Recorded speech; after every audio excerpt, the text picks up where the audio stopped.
Olá, igreja. Olá a todos. Hoje nós vamos falar sobre os discípulos de Jesus, os apóstolos, dando continuidade ao estudo dos 4 evangelhos em harmonia pela ECEL, pela Igreja Cristã em Londrina. Também vamos falar como eles foram chamados e a frutificação.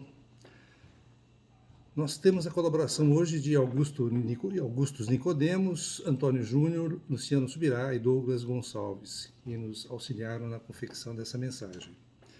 Por que 12 apóstolos? Jesus escolheu 12 dos seus discípulos, que eram muitos, para serem mais próximos dele. Não sabemos os critérios exatamente, né? Não temos os detalhes também de todos, da escolha de todos. Temos que o primeiro a ser escolhido foi Simão Pedro, né?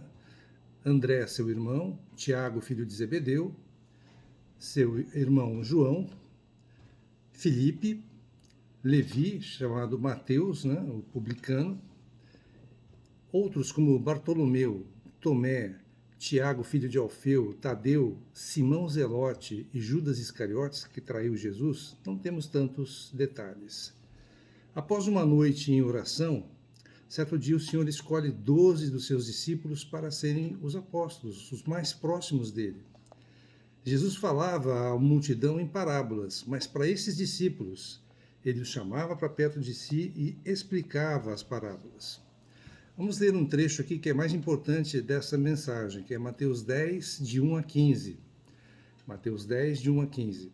Tendo chamado os seus 12 discípulos, deu-lhes Jesus autoridade sobre espíritos imundos para os expelir e para curar toda sorte de doenças e enfermidades. Ora, os nomes dos 12 apóstolos são os que a gente já citou, né? Simão, por sobrenome Pedro, André, seu irmão, Tiago, filho de Zebedeu, e João, seu irmão, Filipe e Bartolomeu, Tomé e Mateus, o publicano, Tiago, filho de Alfeu, Tadeu, Simão, o Zelote, e Judas Iscariotes, que foi quem traiu Jesus. As instruções, ainda lendo esse trecho da palavra, a estes 12 enviou Jesus, dando-lhes as seguintes instruções: não tomeis rumo aos gentios, nem entreis em cidades de samaritanos, mas de preferência procurai as ovelhas perdidas da casa de Israel. E à medida que seguirdes, pregai que está próximo o reino dos céus. Curai enfermos, ressuscitai mortos, purificai leprosos, expeli demônios. De graça recebestes e de graça dai. Não vos provereis de ouro nem de prata, nem de cobre nos vossos cintos, nem de alforje para o caminho, nem de 2 túnicas, nem de sandálias, nem de bordão, porque digno é o trabalhador do seu alimento. E em qualquer cidade ou povoado em que entrardes, indagai quem neles é digno, e aí ficai até vos retirardes. Ao entrardes na casa, saudai-a. Se com efeito a casa for digna, venha sobre esta casa a vossa paz. Se porém não for, torne para vós outros a vossa paz. Se alguém não vos receber, nem ouvir as vossas palavras, ao sairdes daquela casa ou daquela cidade, sacudi o pó dos vossos pés. Em verdade vos digo que menos rigor haverá para Sodoma e Gomorra no dia do juízo do que para aquela cidade. Então são instruções bem específicas e até rigorosas, né? Que eles não deveriam levar nada em excesso, né? O mínimo possível, para levar o evangelho para todas as cidades em redor. E aquela que não recebesse, aquela casa ou aquela cidade que não os recebessem, eles deveriam até sacudir o pó dos pés, não levar nem o pó naquela cidade ou daquela casa. Isso era o que eles tinham que fazer ao serem enviados. Eles deveriam depender do Senhor totalmente. 12. Por que 12? 12 não é um número aleatório. Há uma explicação em 2 passagens. Mateus 19, 28 diz que os apóstolos se assentarão em 12 tronos para julgar as 12 tribos de Israel. Os 12 encabeçarão o novo Israel que estava se formando, no Novo Testamento. Apocalipse 21, 12 a 14, João descreve a cidade santa e sobre ela as 12 portas, os nomes das 12 tribos de Israel. Na muralha da cidade, os 12 fundamentos, onde estão escritos os 12 nomes dos apóstolos do Cordeiro. Então, o número 12 seria a contrapartida dos apóstolos do Israel do Novo Testamento em relação aos 12 patriarcas do Antigo Testamento, do Israel do Antigo Testamento. Também falamos de Paulo. Paulo não era um dos 12 apóstolos, não se via também como um dos 12 apóstolos, se via assim como um nascido fora de tempo. Ele não conheceu Jesus Cristo, não esteve com Jesus Cristo durante a estada do Senhor na terra. Deus o escolhe como um apóstolo para os gentios. Em 1 Coríntios 15, 5, ele se refere aos 12 apóstolos. Ele sabia que os 12 eram um grupo fechado. 12 também tem o significado de 3, Deus triuno, vezes 4, a criatura, ou seja, Deus mesclado com o homem. 3 vezes 4, Deus mesclado com o homem. Um número perfeito, 12. Os 12 líderes da igreja receberam do Senhor uma missão em 2 etapas. A primeira etapa, antes da ressurreição do Senhor. Deveriam ir aos povoados e vilas anunciar a chegada do reino de Deus. Receberam poderes para realizarem sinais e prodígios e instruções de como deveriam se comportar. Não deveriam levar suprimentos ou roupa extra, deveriam viver do que lhes fosse dado e dar de graça o que de graça receberam, o Evangelho. Deveriam dar a bênção e a salvação a quem os acolhessem e recebessem a palavra, e rejeitar aqueles que não os aceitassem, a ponto de sacudir o pó dos seus pés. Depois da ressurreição de Cristo, receberam as maiores incumbências. Aqui, o 12º apóstolo já não era mais Judas Iscariotes, que traiu o Senhor e foi se enforcar, mas sim Matias, que foi escolhido entre eles. A missão deles seria principalmente serem testemunhas para o mundo com relação à ressurreição do Senhor. Deveriam lançar os fundamentos da igreja, dar a interpretação da pessoa e da obra de Cristo. Os escritos seriam um registro desses fundamentos e seriam autorizados devidamente pelo Espírito Santo. Receberam poder para fazerem sinais e prodígios, receberam poder para conceder o Espírito Santo para as pessoas e deveriam liderar a igreja em Jerusalém. A forma como os 12 foram escolhidos pessoalmente por Jesus Cristo e as incumbências que eles receberam os torna realmente um grupo fechado. À exceção de Paulo, não haveria outros apóstolos. Um apóstolo hoje seria inconcebível frente às exigências recebidas pelos 12 apóstolos. Os apóstolos, na sua grande maioria, deixaram imediatamente tudo o que tinham e faziam para seguir o Senhor. Pelos versículos apontados na palavra, tudo indica que Simão Pedro e André ainda voltaram à sua condição de pescadores para depois aceitar definitivamente o chamamento do Senhor numa segunda oportunidade, isso às margens do Mar da Galileia. Naquela época, a perseguição aos cristãos e a quem pregava o Evangelho era muito grande. Os apóstolos, após a morte e ressurreição do Senhor, espalharam as boas novas, o Evangelho, para o mundo todo da época, de Jerusalém a Damasco, Antioquia, Ásia Menor, Grécia e Roma. A vida dos discípulos foi regida pelo poder da ressurreição de Jesus Cristo. Este poder foi capaz de tirar o medo dos discípulos e fazê-los enfrentar torturas, perseguições, sofrimentos e a própria morte.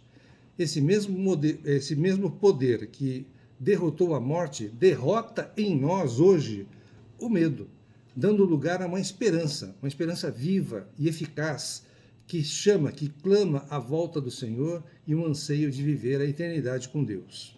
Então vamos falar um pouquinho como os discípulos enfrentaram a morte. Começando com Simão Pedro, o pescador de homens. Segundo a palavra e tradições, era o mais velho dos apóstolos. Recebeu do Senhor a liderança da igreja e dos apóstolos. Pedro era o apóstolo dos judeus. Escreveu 2 epístolas, 1ª e 2ª Pedro. Pregou o Evangelho e manteve sua obra missionária por mais 35 anos após a morte do Senhor. Foi morto crucificado em Roma, mas teria pedido para ser crucificado de cabeça para baixo, pois não se achava digno de morrer como o Senhor. André, irmão de Pedro, era seguidor de João Batista e, quando conheceu o Senhor, apresentou Pedro a ele. É mencionado várias vezes na palavra e era um dos discípulos mais próximos de Jesus, juntamente com Pedro, João e Tiago. Então, os 4 formavam o grupo mais próximo do Senhor. Esteve presente quando o Senhor falou sobre o final dos tempos, quando o Senhor subiu aos céus, depois de ressuscitado, e teve um papel importante na expansão da igreja primitiva. Foi muito torturado antes de ser crucificado na Grécia. Estava em missão na província de Acaia. A cruz, para ele, foi em formato de X. João era o discípulo mais jovem, também conhecido como o discípulo a quem Jesus amava, porque ele se recostava, né, no ombro de Jesus. Realmente eles se amavam muito. Juntamente com Pedro, Tiago e André, fazia parte dos amigos íntimos de Jesus, tendo presenciado milagres e revelações. Escreveu um evangelho, 2 epístolas e Apocalipse. Foi o único apóstolo que acompanhou e permaneceu com Cristo até a sua crucificação. Ele permaneceu aos pés da cruz. Apenas João, quando o Romano lançou a lança, né, ao lado de Jesus, foi o único que viu sangue e água saírem do lado de Jesus. Sangue para a remissão dos pecados e a água que representa vida. Segundo a tradição, teria sido lançado ainda jovem e vivo em óleo fervente, mas não sofreu dano algum, segundo a tradição. Por ordem do imperador Domiciano, foi levado cativo para a ilha de Patmos, onde recebeu a revelação do Apocalipse. Acredita-se que tenha morrido de causas naturais, o único entre os discípulos de morrer por causas naturais, aos 94 anos na cidade de Éfeso. Felipe foi o terceiro a ser chamado para o discipulado. Participou de muitos milagres e foi quem perguntou como poderiam alimentar a multidão no episódio da multiplicação de pães e peixes. Deu continuidade na evangelização na Ásia, região de Frígia e Hierápolis. Até hoje não se sabe ao certo como tenha morrido. Há relatos que teria morrido de causas naturais e outros que tenha sido enforcado, apedrejado e até mesmo crucificado em Hierápolis. Bartolomeu, também referido como Natanael. Há poucas referências na Bíblia sobre Bartolomeu. Seu nome é mencionado apenas na lista dos discípulos. Segundo registros que não estão na Bíblia, teria pregado pela Ásia Menor até a Índia. Teria sido esfolado e crucificado de cabeça para baixo em Albanópolis, na Armênia. Há uma outra versão que diz que teria sido açoitado até a morte e seu corpo jogado no mar. Mateus era judeu e publicano. Tinha boas condições financeiras, trabalhava como coletor de impostos para o Império Romano. Os publicanos eram mal vistos pela sociedade judaica, porque uma parte dos impostos ele recolhia para ele mesmo, né, para eles mesmos, os coletores de impostos. Foi nestas condições que Jesus o chamou. Ele escreveu um dos 4 evangelhos, falando a respeito do ministério e da vida de Jesus. Teria percorrido toda a Pérsia, Judéia e Etiópia, onde teria morrido por um ferimento de espada. Seu túmulo se encontra em Salerno, na Itália. Tomé. Apesar de poucos detalhes, vemos que era um homem sincero, pessimista e mesmo incrédulo. No episódio em que Jesus retorna para ressuscitar Lázaro, em João 11,16, diz lá: então Tomé, chamado Dídimo, disse aos condiscípulos: vamos também nós para morrermos com ele, né? Morrermos com Lázaro. Mostra a sua sinceridade após a morte de Cristo e disse que só poderia crer na ressurreição de Cristo se pudesse tocar nas suas feridas. É a prova de Tomé, né? Tomé queria muito ver Jesus, mas a sua ansiedade se tornou em incredulidade. Uma semana após ressuscitar, Jesus aparece a Tomé e fala para ele tocar as suas feridas, nas mãos, no peito e nos pés. Aí então Tomé creu. Há relatos que teria morrido a flechadas enquanto orava, que sua morte teria sido encomendada pelo rei de Milapura, cidade indiana de Madras, no ano de 53 d.C. Simão. Pouco se sabe sobre ele. Era originário de Caná da Galileia. Segundo a tradição, teria sido cortado ao meio com um serrote. Em outros escritos, teria sido martirizado aos 120 anos de idade durante o Império de Trajano. Outras versões dizem que ele teria sido crucificado ou queimado vivo na Armênia. Nada de pouca coisa. Tiago, filho de Zebedeu, irmão do apóstolo João, os Boanerges, apelidados por Jesus de filhos do trovão. João e Tiago. Trabalhava no barco do pai em sociedade com Pedro e André. Nas margens do mar da Galileia é que se tornaram discípulos de Cristo. Era um dos discípulos mais chegados a Jesus. Esteve presente na ressurreição da filha de Jairo, na Transfiguração e no Getsemane, antes do Senhor ser crucificado.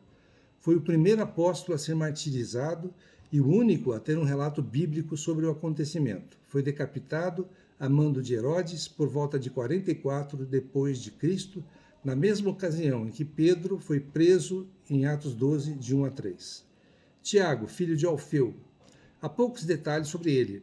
Há algumas citações na Bíblia e há 2 relatos que falam sobre a sua morte. Um diz que foi crucificado no Egito, no ano de 62 depois de Cristo, tornou-se missionário na Palestina e no Egito, e outra hipótese levantada pelo historiador Flávio Joséfo é que teria sido apedrejado até a morte a mando de Ananias, sumo sacerdote, que queria que Tiago denunciasse alguns cristãos. Judas Tadeu escreveu uma das cartas do Novo Testamento, a carta de Judas, teria evangelizado na Judéia, Samaria, Idumeia, Síria, Mesopotâmia e Líbia Antiga. Teria sido martirizado no ano 70 depois de Cristo, linchado a golpes de lança, machado e porrete. Nada fácil. Judas Iscariotes foi o discípulo que traiu Jesus. Curiosamente, é o discípulo com maior número de citações no Evangelho depois de Simão Pedro. Seu nome sempre foi mencionado por último entre os discípulos, não por acaso. Era o encarregado da administração do dinheiro arrecadado para os discípulos e o Senhor poderem sobreviver. Ele colocava a mão nessa sacolinha. Apesar de acompanhar Jesus, então, costumava furtar, roubar valores recolhidos. Entregou Jesus aos sacerdotes por 30 moedas de prata. Tentou, por remorso, devolver o dinheiro. Ele não se arrependeu, não, remorso. Mas foi rejeitado. Dominado pela culpa, jogou o dinheiro dentro do templo e saiu para se enforcar. Se matou. Paulo, apesar de não ser um dos 12 apóstolos, ele exerceu a função de um apóstolo e foi chamado e muito utilizado pelo Senhor. Foi o apóstolo dos gentios. Foi o que mais escreveu no Novo Testamento, 13 epístolas, não contando Hebreus, que deve ter sido escrito por outro autor ainda desconhecido. Segundo relatos, morreu decapitado por golpe de espada em Roma no ano de 67 depois de Cristo, no local onde hoje é a Basílica de São Paulo, extramuros. Tive a felicidade de conhecer essa basílica. A opinião mais comum relata que Paulo sofreu o martírio no mesmo dia e no mesmo ano que o apóstolo Pedro, mas em locais diferentes. O que foi que esses homens viram e enxergaram que nós não conseguimos ver? Qual o grau de intimidade, qual a relação de amor que eles tiveram e que nós temos com o Senhor? Você estaria disposto a dar a sua vida, não estou falando aqui da vida da alma, não, estou falando da sua vida física mesmo, pelo Senhor, pelo Evangelho? Todos eles deram a sua vida. O único que morreu de causas naturais foi João. Temos uma situação confortável no Brasil hoje em dia, mas nesse exato momento que estamos aqui falando, muitos cristãos são perseguidos e mortos pelo mundo. Nem todos têm essa felicidade que nós temos. Qual o tamanho da sua fé? Qual o tamanho do seu amor pelo Senhor? Atos 2, 42 a 47, fala da rotina da igreja primitiva. Como é que era naquela época? Diz lá, e perseveravam na doutrina dos apóstolos e na comunhão, no partir do pão e nas orações. Em cada alma havia temor, e muitos prodígios e sinais eram feitos por intermédio dos apóstolos. Todos os que creram estavam juntos e tinham tudo em comum. Vendiam as suas propriedades e bens, distribuindo o produto entre todos, à medida que alguém tinha necessidade. Diariamente perseveravam unânimes no templo, partiam pão de casa em casa e tomavam as suas refeições, com alegria e singeleza de coração, louvando a Deus e contando com a simpatia de todo o povo. Enquanto isso, acrescentava-lhes o Senhor dia a dia os que iam sendo salvos. O Senhor é que acrescentava os que iam sendo salvos. É uma passagem muito bonita, né? Uma vida muito bonita que eles tinham naquela época. O título apóstolo se refere aos escolhidos por Jesus para segui-lo naquela época. Em Efésios 4:11, refere a passagem que ele mesmo escolheu alguns para apóstolos. Por causa disso, algumas denominações nos dias de hoje consagram alguns membros para exercer esse dom ministerial de apostolado. Mas, como já dissemos, com exceção de Paulo, que não conheceu o Senhor em vida, não devemos utilizar o nome de apóstolo para o que fazemos, mesmo que seja a mesma função. O fato é que todos nós recebemos um chamado do Senhor e devemos obedecer a esse chamado e seguir o Senhor, levando o Evangelho a todos. É a nossa obrigação. O discípulo dá muitos frutos. João 15:8 diz lá: nisto é glorificado meu Pai, em que deis muito fruto, e assim vos tornareis meus discípulos. Que deis muito fruto, e aí vão se tornar meus discípulos. Então a frutificação é a marca, é o selo dos discípulos. João 15:5 diz: eu sou a videira, vós os ramos. Quem permanece em mim e eu nele, esse dá muito fruto. Sem mim, nada podeis fazer. Vamos ler essa passagem. João 15, de 1 a 8. Diz lá: eu sou a videira e meu pai o agricultor. Todo ramo que estando em mim, no Senhor, não der fruto, ele o corta. E todo que dá fruto, limpa, seria a poda, para que produza mais fruto ainda. Vós já estáis limpos pela palavra que vos tenho falado. Permanecei em mim e eu permanecerei em vós. Como não pode o ramo produzir fruto de si mesmo, se não permanecer na videira, assim nem vós o podeis dar, se não permanecerdes em mim. Ou seja, os frutos são do Senhor. Eu sou a videira, vós os ramos. Quem permanece em mim e eu nele, esse dá muito fruto, porque sem mim nada podeis fazer. Então, se alguém não permanecer em mim, será lançado fora à semelhança do ramo e secará. E o apanham, lançam no fogo e o queimam. Se permanecerdes em mim e as minhas palavras permanecerem em vós, pedireis o que quiserdes e vos será feito. Nisto é glorificado meu Pai, em que deis muito fruto, e assim vos tornareis meus discípulos. Então, o fruto aqui falado, aqui explicado, pode ser definido como o fruto do Espírito, em Gálatas 5, 22, 23, que é amor, alegria, paz, longanimidade, benignidade, bondade, fidelidade, mansidão, domínio próprio. Um pacote completo, um pacote só, o fruto do Espírito. Isso é uma mudança interior que o Senhor, o Espírito Santo, provoca em nós. Mas também se refere às boas obras que o Senhor já preparou para cada um de nós, para ajudar as pessoas para Cristo. Ser frutífero não significa somente ganhar outras pessoas para o Senhor. Por exemplo, se um crente evangeliza muitas pessoas, mesmo que nem todas sejam levadas para o Senhor, não dá fruto apenas quando uma pessoa se converte, não é isso. O próprio testemunho dessa pessoa, a todo momento, demonstra que ela é uma pessoa frutífera, independente do resultado gerado na vida das pessoas. Isso não depende de quem está pregando para ela, mas sim da resposta de cada uma dessas pessoas à ação de Deus. É Deus que faz o trabalho, né? Nós semeamos e o Senhor faz o trabalho. A vida procede da seiva da videira. Ele é a videira, nós somos os ramos. Nós precisamos estar ligados à videira. O ramo precisa estar ligado à videira. O Senhor diz: sem mim, vocês não podem fazer nada. Gálatas 5, como citamos, fala do fruto do Espírito, que procede da nova natureza que recebemos e da fonte a qual estamos ligados. Se você estiver conectado em mim, ou seja, o Senhor, irei dar muito fruto através de você. O Senhor vai dar muito fruto através de você se você estiver ligado à videira, né? Quem é frutífero não é você, é a árvore, né? A videira. O galho por si só não produz nada. O nosso trabalho não é dar fruto, mas permanecer conectado ao Senhor. Se você permanecer conectado no Senhor, você vai dar fruto. Se você não estiver conectado ao Senhor, você vai ser lançado fora. Então a ênfase é permanecer em Cristo e não agirmos por conta própria, segundo a nossa própria vontade. Há uma ordenança, você tem que dar fruto, né? É uma ordenança do Senhor, mas não faça força em fazer isso, em dar fruto.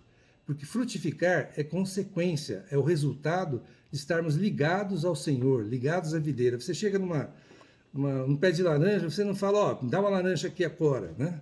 Isso acontece naturalmente, a árvore vai frutificar naturalmente, no tempo certo. E a mesma coisa é conosco. Nós vamos frutificar no tempo certo e se estivermos ligados ao Senhor. Salmo 1, de 1 a 3 diz: Bem-aventurado o homem que não anda no conselho dos ímpios, que não se detém no caminho dos pecadores, nem se assenta na roda dos escarnecedores. Antes, o seu prazer está na lei do Senhor, e na sua lei medita de dia e de noite. Ele é como a árvore plantada junto à corrente de águas, que no devido tempo dá o seu fruto, e cuja folhagem não murcha, e tudo quanto ele faz será bem sucedido. Então, nós precisamos estar junto às águas, ao Espírito, e dar o fruto no devido tempo. Muitos não dão frutos, porque não estão plantados junto às águas, estão como que num vaso. Imagina, um vaso na beira do ribeiro, na beira do rio.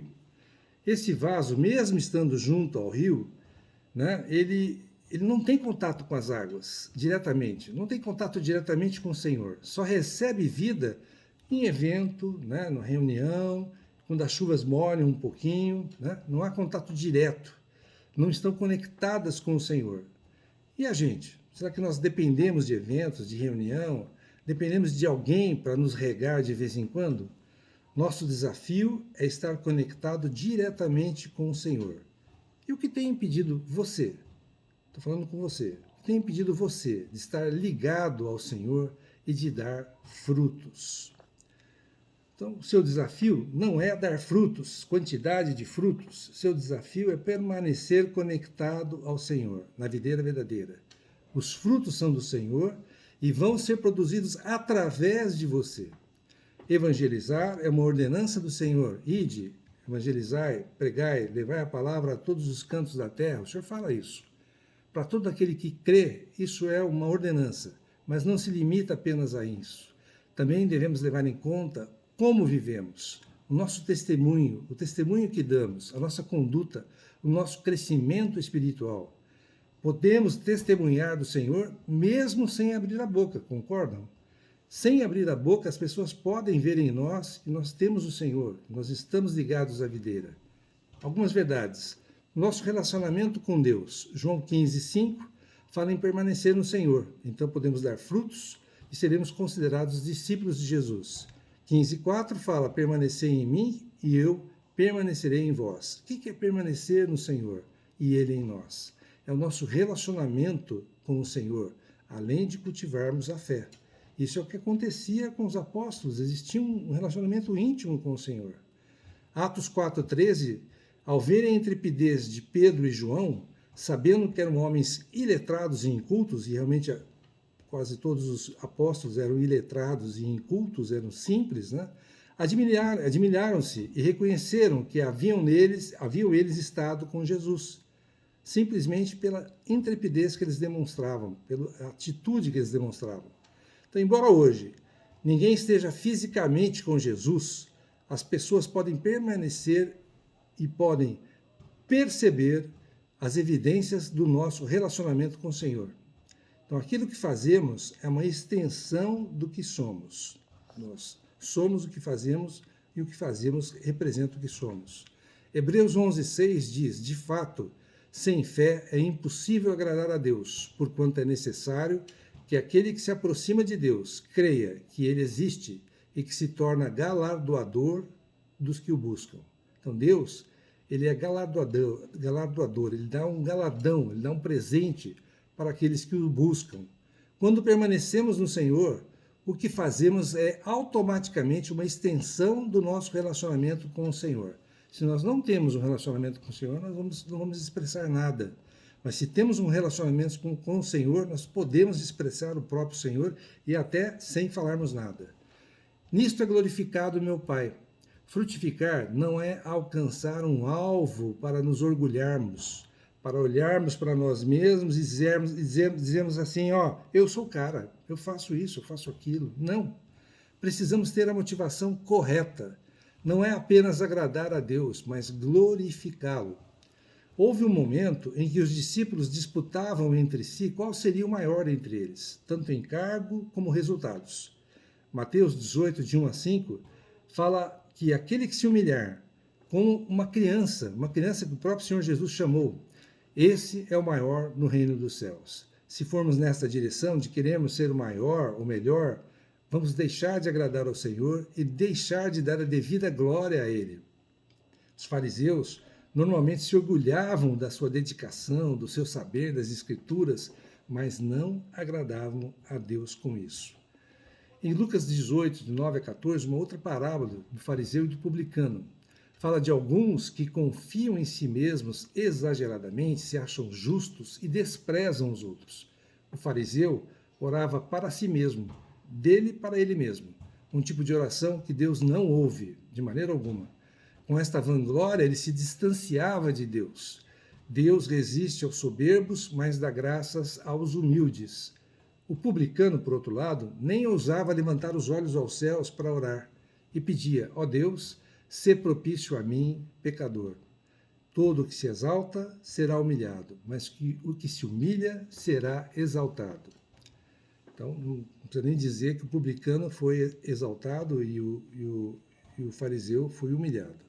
A nossa performance precisa ser uma consequência do nosso amor pelo Senhor. Se não for assim, algo está errado. O que o Senhor quer não é o nosso trabalho, mas a nossa disposição em agradá-lo e glorificá-lo. Trabalhar por trabalhar, o Senhor não precisa disso. O Senhor não precisa do nosso trabalho, do nosso esforço natural. Ele não precisa disso. A motivação está relacionada com o resultado da dimensão da frutificação. Em João 15, 5, o Senhor fala em muito fruto se permanecer nele, muito fruto. Versículo 8 fala também de muito fruto, glorificando o Pai, e assim se tornarão meus discípulos. No versículo 2, diz assim: todo ramo que estando em mim não der fruto, ele o corta, e todo que dá fruto limpa, para que produza mais fruto ainda. Se vocês já conversaram com alguém que tem videira, que produz vinho, né, que trabalha com videira, ele faz uma poda daqueles raminhos pequenininhos que não vão dar frutas, não vão dar uvas boas. Ele corta, porque senão rouba energia daquele ramo maior. Então ele corta esses pequenos para que aqueles que estão dando frutos deem mais fruto ainda, e frutos mais bonitos, maiores. Esses pequenos ramos que são cortados, que a gente viu na palavra que eles são queimados, realmente precisam ser queimados, porque se não forem queimados, eles produzem fungo, e esse fungo ele é levado para toda a videira e compromete toda a produção da videira. Então, mesmo que estejamos produzindo frutos, o Senhor tem a disposição de nos limpar, que é a poda da videira, para produzir mais frutos ainda. Então, tudo isso tem a ver com a forma com que vivemos e andamos. No versículo 3, nos diz que a palavra nos limpa. Então, precisamos realmente ler a palavra, precisamos ter uma comunhão íntima com o Senhor através da palavra. No fruto, a árvore externa a sua natureza da forma mais completa. É pelos frutos que você conhece a árvore. Você não vai ver lá uma mangueira dando abacaxi. A mangueira vai dar manga. Você conhece a árvore pelo fruto. Assim é conosco também. O Senhor e as outras pessoas vão nos conhecer pelo nosso fruto, pelas nossas atitudes, pelo nosso viver. Então isso é ser cristão, não apenas demonstrar a aparência de ser cristão, mas carregar os frutos da nossa própria essência, daquilo que realmente somos. A árvore não é beneficiada pelos seus próprios frutos, mas os frutos existem para beneficiar outras pessoas.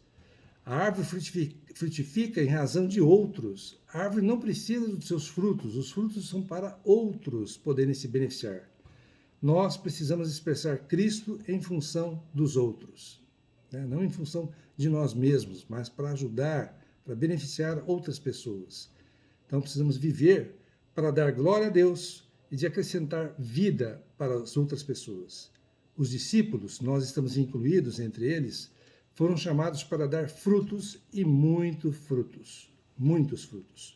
Então, que possamos ser esses tais, em agradar ao Senhor e glorificá-lo sempre. Dar frutos e glorificar o Senhor. Para dar frutos, precisamos estar unidos ao Senhor, precisamos estar unidos à seiva da videira. Né? O galho que não está unido à seiva da videira, ele é cortado e ele é queimado, é deixado de lado. Nós precisamos ser aqueles que recebem a poda, apesar turbulências, dos problemas, né? O Senhor nos poda para que a nossa fé seja aumentada, para que a gente possa realmente produzir mais frutos para o Senhor. Eu espero que tenham gostado. Quem ainda não se inscreveu no canal, aqui embaixo está escrito inscrever-se. Se inscrevam para ter acesso aos vídeos que já existem e aos que virão. Lembrando, então, essa mensagem então, foi do estudo dos Evangelhos que a ICEL está promovendo. A ICEL, Igreja Cristã em Londrina, tem um canal no YouTube e um canal no Facebook. Vocês podem se aproveitar desses vídeos que estão lá. E nós queremos também desejar a todos vocês, seus familiares e todos que vocês encontrarem, né, que tenham uma excelente semana, uma semana abençoada, e que o Senhor possa cuidar de cada um de nós segundo a sua vontade. Amém.